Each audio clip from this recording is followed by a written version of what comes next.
नमस्कार। तो कैसे हैं आप सब लोग? मैं अच्छी हूँ। वेलकम है आपका मेरे चैनल मधु के ब्लॉग में। तो फ्रेंड्स, आज फिर मैं आपको एक कहानी सुनाने जा रही हूँ।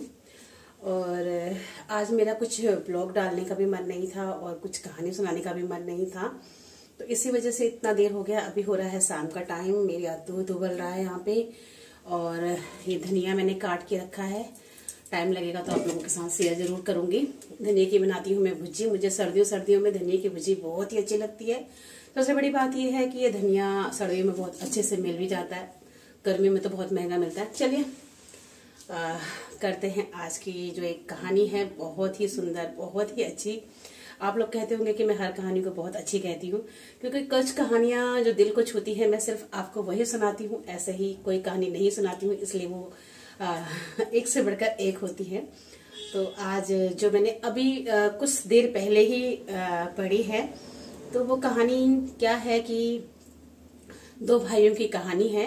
और बहुत से हम लोगों ने बहुत से बंटवारे सुने होंगे, बहुत से एक दूसरे भाई बहनों में लड़ाइयाँ सुनी होंगी, बहुत सारी कहानियां हमने इस तरीके से सुनी होगी। और सच्चाई भी बहुत सारी चीजों में ऐसा सुना भी होगा, आस पड़ोस में या भाई बहनों में या रिश्तेदारों में ऐसा सुना भी होगा। लेकिन ये अजब गजब सी एक कहानी है। और कहानी क्या अनुभवी होता है तभी इसको कहानी का रूप दिया जाता है। तो क्या होता है कि दो भाइयों ने अदालत पे केस डाला। एक करीबन 70 साल का था और एक 80 साल का था। तो जवानी में तो सभी केस डालते हैं और यहाँ बुढ़ापे में केस आया था। और आपस में जब बहसबाजी होते होते ये केस पहुंच गया अदालत में।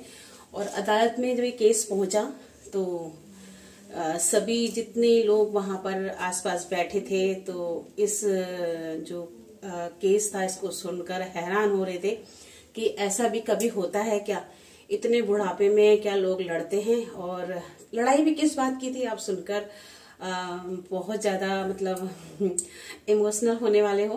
क्योंकि इसमें क्या था कि एक भाई ने दूसरे भाई पर केस किया था कि मुझे अपनी माँ को अपने पास रखना है, और छोटा भाई कहता है मुझे अपनी माँ को अपने पास रखना है। दोनों भाइयों में यही लड़ाई थी और यही लड़ाई धीरे धीरे अदालत में पहुंच गई कि मुझे अपनी माँ को अपने पास रखना है, और दूसरा कहता है मुझे अपनी माँ को अपने पास रखना है। तो जब लड़ाई का मुद्दा जज तक पहुंचा तो जज भी हैरान थे। तो उन्होंने सारी कहानी सुनी। तो छोटे भाई ने कहा कि भाई जज साहब, मेरी माँ को 30 साल से मेरा बड़ा भाई बहुत अपने पास रख के मतलब उसका भरण पोषण कर रहा है, पाल रहा है और अपने पास रखे हुआ है और उसका आशीर्वाद ले रहा है। और मैं अब बोल रहा हूँ कि मुझे भी माँ की सेवा करने का अवसर देना दो। तो ये नहीं मानता इस बात को। तो बोलता है कि नहीं, इतने साल मैंने माँ की सेवा की है तो मैं अब माँ को आपको नहीं दूंगा। तो मेरा मन भी करता है कि मेरी माँ मेरे पास रहे और मैं भी उसकी सेवा करूं। और बड़ा भाई बोलता है नहीं, मैं अपने स्वर्ग को तुम्हें नहीं सौंपूंगा। मैंने जिंदगी भर इसकी पूजा करी है और मैं अब इस उम्र में तुम्हें इसे नहीं दूंगा। तो बहस बहुत देर तक चलती रही। जज भी हैरान थे। जज ने कहा कि तुमने इतने साल इसे रखा है तो तुम अब छोटे भाई को दे दो। तो बड़ा भाई बोलने लगा कि नहीं, ऐसा नहीं हो सकता, मैं ऐसा नहीं कर सकता। फिर छोटे से कहा कि जब तुम इतने साल अपनी माँ के बिना रहे हो तो अब भी रहने दो, भाई के पास ही तो है, क्या प्रॉब्लम है। तो बोला कि नहीं, मैं अपनी माँ को अब इतने सालों के बाद अपने पास रखना चाहता हूँ, क्योंकि उस टाइम तक मैं व्यस्त था, बाहर था, इधर उधर था, तो मुझे अपनी माँ की सेवा करने का मौका नहीं मिला। लेकिन मैं अब ये चाहता हूँ कि मेरी माँ मेरे पास रहे और मैं अपनी माँ की सेवा करूँ। ये जो सिलसिला था चलता रहा। और अब जज भी परेशान थे कि करा तो करा क्या जाए। और वो भी कोई छोटे मोटे नहीं थे कि भाई उन्हें डांट के डपटा के मतलब कुछ किया जाता। वो लोग भी बुढ़ापे की तरफ थे, क्योंकि एक 70 साल का, एक 80 साल का, आप जान सकते हो कितने बुजुर्ग होंगे। तो माँ थी उनकी 110 साल की। उन दोनों की माँ जो थी वो थी 110 साल की। तो फिर जज ने एक निर्णय लिया।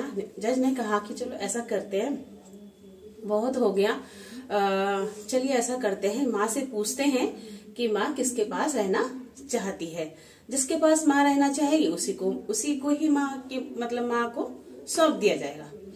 तो अब माँ को लाया गया। माँ बिल्कुल ऐसी थी, 30-35 किलो की भी मुश्किल से थी, और छोटी सी और बहुत पतली दुबली सी, और व्हील चेयर पर बैठी हुई थी।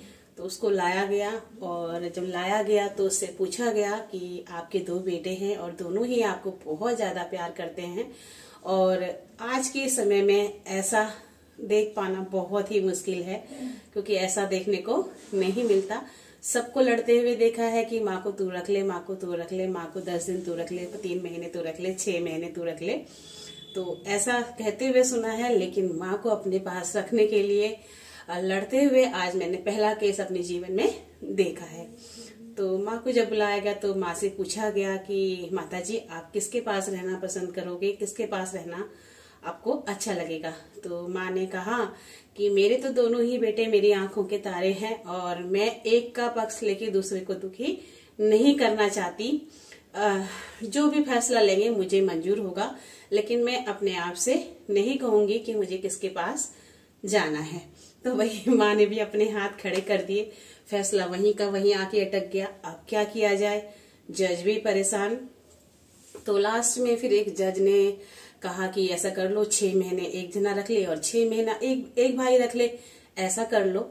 लेकिन उसमें भी दोनों के दोनों राजी नहीं हुए कि नहीं नहीं हमें नहीं चाहिए, भैया ने 30-40 साल अपने पास रखी है तो मैं अब बिल्कुल भी नहीं दूंगा।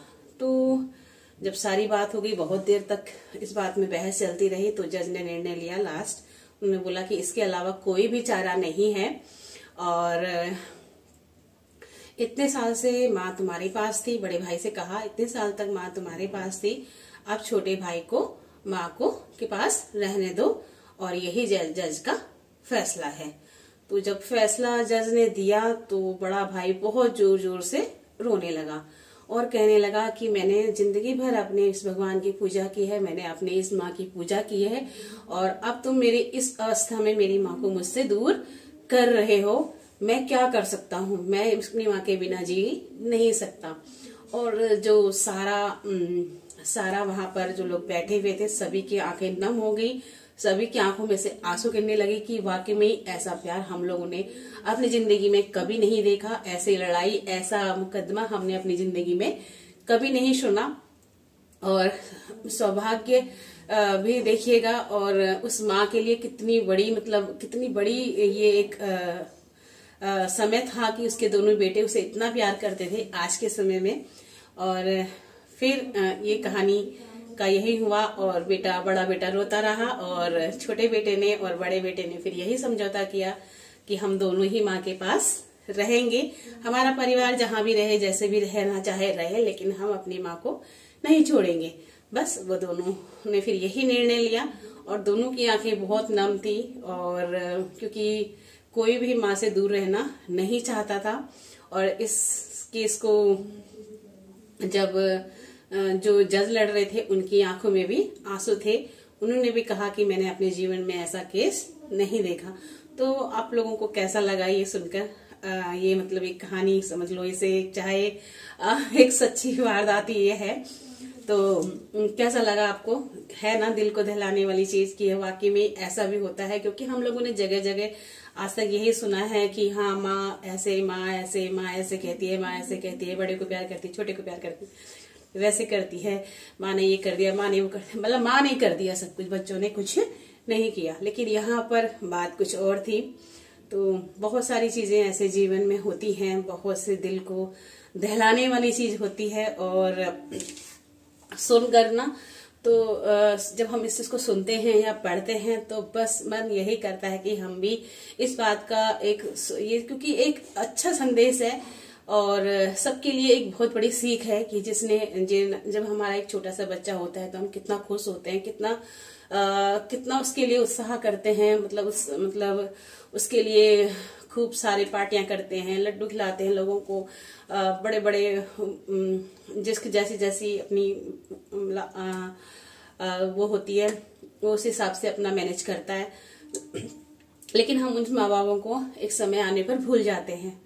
तो चलिए कैसी लगी बताइएगा जरूर, और जो भी मेरे चैनल पर न्यू हैं तो प्लीज चैनल को सब्सक्राइब कीजिएगा, सपोर्ट कीजिएगा। आप लोगों के सपोर्ट की हमें बहुत बहुत बहुत जरूरत होती है।